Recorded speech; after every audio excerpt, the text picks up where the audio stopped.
Saludos profesor, mi nombre es Crisman Suárez, pertenezco a la sección de F11 y les vengo a hablar sobre la enfermería básica y las 4 unidades que la constituyen.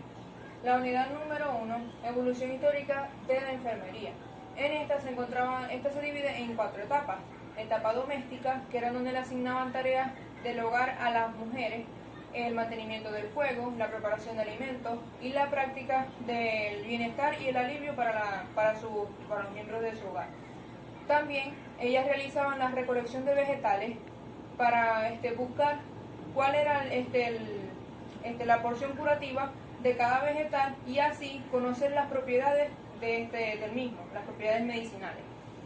En esta también se dice que eran las encargadas de las mujeres que estaban en proceso de gestación, el parto y también de la prole, para así continuar con garantizar la continuación de la especie y de la vida. Esa era la parte prehistórica. La parte de la civilización era en donde se conseguían los conocimientos de cuidado, era en los papiros, desde el siglo XX y XIX a.C. En la civilización, las egipcias tenían un estatus mayor que en otras regiones y ellos podían gozar de su dignidad y de su libertad. En la etapa vocacional, esta se trata más que todo de que estaban basados su unidad cultural en escritura sagrada, por lo que le conferían el poder a Dios, el poder de la salud, de la vida y de la muerte. La enfermedad era permitida como una visión de lo que era el pecado y también la medio de curación era la oración.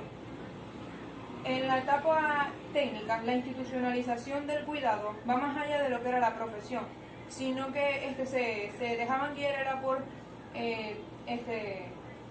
creencias cristianas, en donde las mujeres eran muy entregadas al servicio del cuidado, tanto así que iban hasta las casas como visitadoras de los desvalidos, de los pobres y también de los niños. La etapa profesional viene ya allí, aporta Florence Nightingale un gran logro que era la profesionalización de la enfermera. No tanto como un cuidado, porque ella decía que tenían el amor a hacer el cuidado a las personas, no tanto como sentimiento, sino más que todo como científico. Ella llevó la profesión de enfermería a lo científico, al poder tener conocimientos y experiencia sobre la misma. La segunda etapa de la unidad 1 es el metaparadigma enfermero y las teorías de enfermería. La teoría número 1 era la teoría de Florence Nightingale, que trataba sobre el entorno del paciente. Ella quería controlar los elementos que se encontraban alrededor del paciente para así obtener una recuperación del mismo. La teoría de Virginia Anderson trata sobre el asistir y ayudar al paciente, de una forma en que si el paciente esté sano o enfermo y que pueda tener una muerte tranquila. Esta se basa en 14 necesidades. 14 necesidades muy importantes, como era la oxigenación, la hidratación y la nutrición, las creencias, los valores y entre otras que eran muy importantes para así el paciente pudiera recuperarse prontamente y las pudiera hacer él mismo. La teoría de Immuneskin trataba sobre la consecución del objetivo que quería llegar en conjunto con el enfermero y el paciente, para así poder lograr el objetivo de la recuperación. Estas son algunas de las teorías que se utilizaron para poder llegar a dar con el proceso del cuidado, cómo veían ellas el cuidado en las personas. La tercera etapa son las funciones de enfermería asistencial, que son las enfermeras que ayudan de forma integral y que cuidan a los pacientes. La administrativa, que pueden establecer políticas, de forma investigativa, educacional y de enfermería. La docente, que son las enfermeras que pueden lograr enseñar y lograr programas de educacional a su personal enfermero. Y la investigativa, que es donde ellas buscan más conocimiento sobre la práctica para mejorar la misma.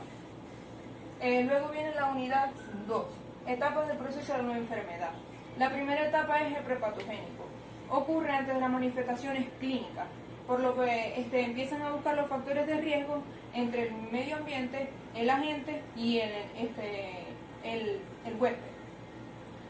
Las dos clases de factores de riesgo son endógenos y exógenos. Los endógenos son de asociación genética, inmunitaria y anímica, entre otros. Los exógenos son los que se encuentran en el medio ambiente ecológico.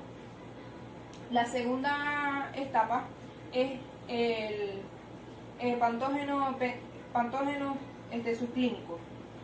Trata sobre las lesiones anatómicas, pero no muy influyentes en el huésped. Eran muy simples y el huésped no se daba cuenta y no iba al médico por este tipo de situación. El pandrómico, que era el pandrómico, que es donde ocurre la identificación, pero de síntomas solo generales. No eran síntomas específicos que podían dar a determinar la patología. En el clínico, en la etapa clínica, sí se determinó la patología como tal y allí se pudieron a colocar tratamientos según la patología que tenía la persona. Y la de resolución va más, donde es la etapa final, donde llega el paciente a recuperarse o que su enfermedad se coloque más crónica o que muera. Las necesidades básicas del ser humano. Las necesidades básicas son como el derecho que necesita el ser humano en la posición y su dignidad entre la comunidad. ¿Cómo así? Abraham Maslow jerarquizó las necesidades en una pirámide. Eran necesidades fisiológicas que se refieren a la sobrevivencia de la persona, el poder comer, tomar agua, nutrirse, realizar actividades recreativas, entre otras necesidades que eran sobre la persona y su sobrevivencia. Las necesidades la necesidad de seguridad y protección, que es donde la persona busca protegerse de agresiones internas y externas y mantener su dignidad, su integridad física y emocional. Del amor y de la pertenencia, esa necesidad es sobre el afecto que quiere la persona y la capacidad de pertenecer a un grupo de personas en su entorno. De autoestima. La necesidad de autoestima es la necesidad de tener respeto por sí mismo y por las demás personas. La necesidad de autorrealización. Es la necesidad de obtener las capacidades de aprovechamiento de sí mismo, y también un ejemplo de ella podría ser el proyecto de vida, que nos trazamos metas y podemos cumplir para cumplirlas. Seguimos con los niveles de prevención según Leber y Clark. Necesidad, nivel de prevención primario. El nivel de prevención primario es un conjunto de medidas orientadas a evitar la aparición de una enfermedad o problema de salud, como así, por ejemplo, el uso de condones para evitar la transmisión las infecciones de transmisión sexual, como son el VIH, también la prohibición de las bebidas alcohólicas a menores de edad. El nivel de prevención secundario se trata de la búsqueda de sujetos aparentemente sanos, pero con enfermedades, aparentemente sanos de enfermedades, para evitarlas lo más precozmente posible. Ejemplo, las personas con hipertensión arterial, que utilizan un control y un seguimiento monitoreando su presión arterial y así poder determinar alguna secuela de la misma. El nivel de prevención terciaria, que son las relaciones relativas de la recuperación, como el control y el seguimiento del paciente. Seguimos con la unidad número 3, definición y tipo de registro de enfermería. La definición de son el registro clínico, es el registro clínico que realizan el personal de enfermería para enfocarse en las observaciones del paciente y también en el estado mental, físico y emocional del mismo, para así poder llevar la evolución y el tratamiento de este.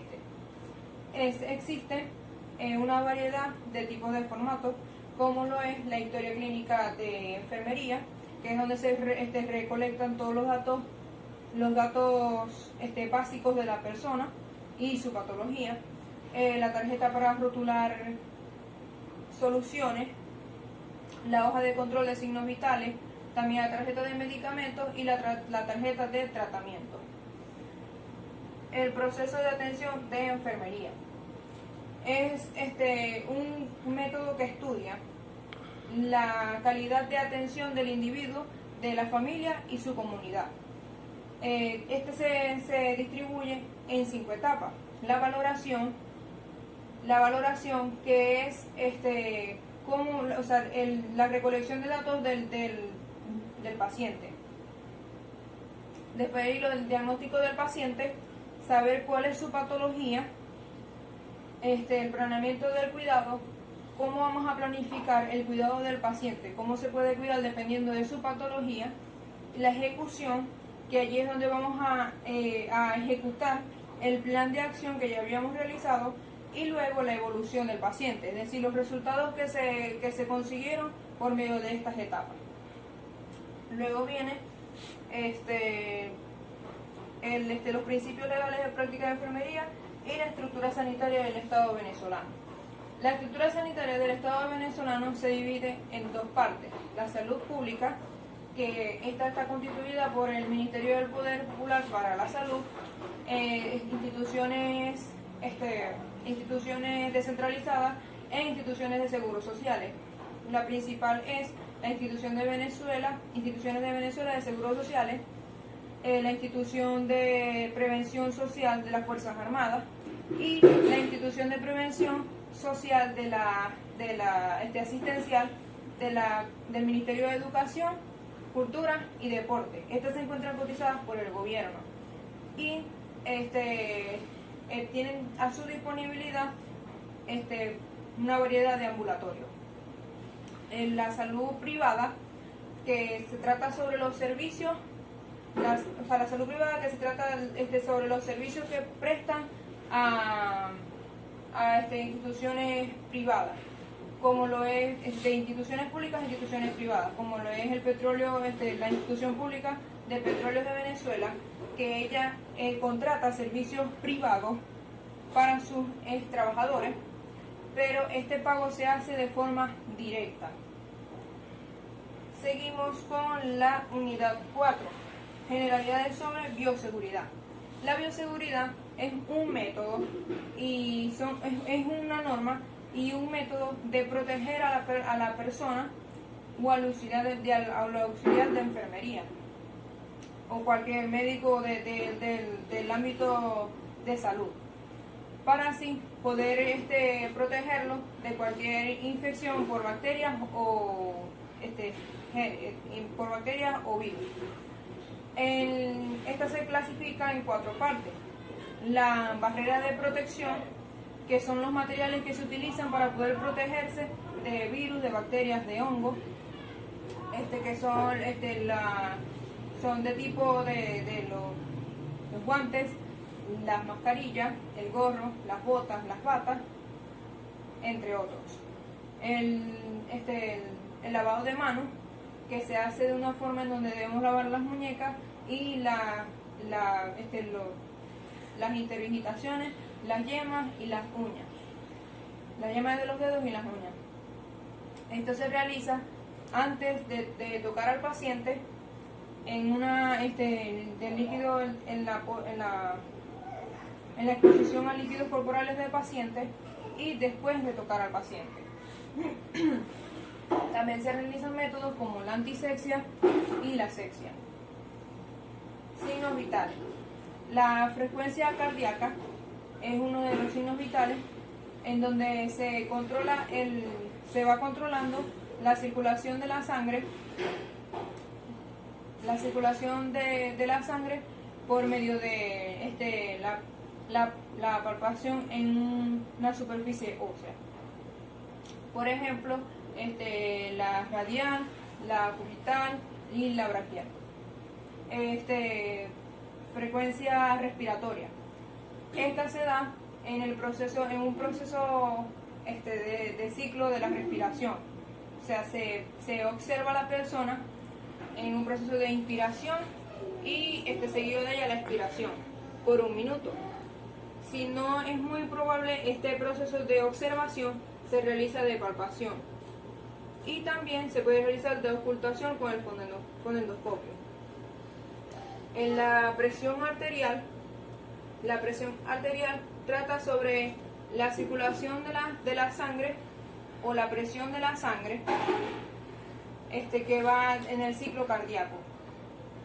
Esta se realiza por medio del fonendoscopio. Y también la temperatura corporal, que se utiliza este material como el termómetro, y sus tipos son axilar, rectal y vocal. Esta tiene factores de riesgo, o sea que pueden modificar la temperatura, como lo es la edad, el sexo, la edad, el sexo, el momento de la ingesta de alimentos y también la hora del día en el momento en que están haciendo esta medición. Ahora bien, seguimos con la administración de medicamentos. La administración de medicamentos se divide en 3 tipos: tópicos, que son los que se realizan de forma subcutánea o en las mucosas. Se utilizan medicamentos como pomada, pasta, crema, entre otros tipos de medicamentos semisólidos. Luego las parenterales son administración de medicamentos, pero de forma que se utiliza un material de apoyo, es decir, la aguja. Una aguja con hueca hipodérmica, en donde se utilizan líquidos y soluciones. Esta puede ser intravenosa, intramuscular, intraarticular, entre otros tipos de administración. La administración de medicamentos enterales, que son las que se utilizan por medio de orificios naturales del cuerpo, es decir, oral, rectal y sublingual. En esta se utilizan medicamentos de tipo sólido y semisólido también en este caso. Gracias.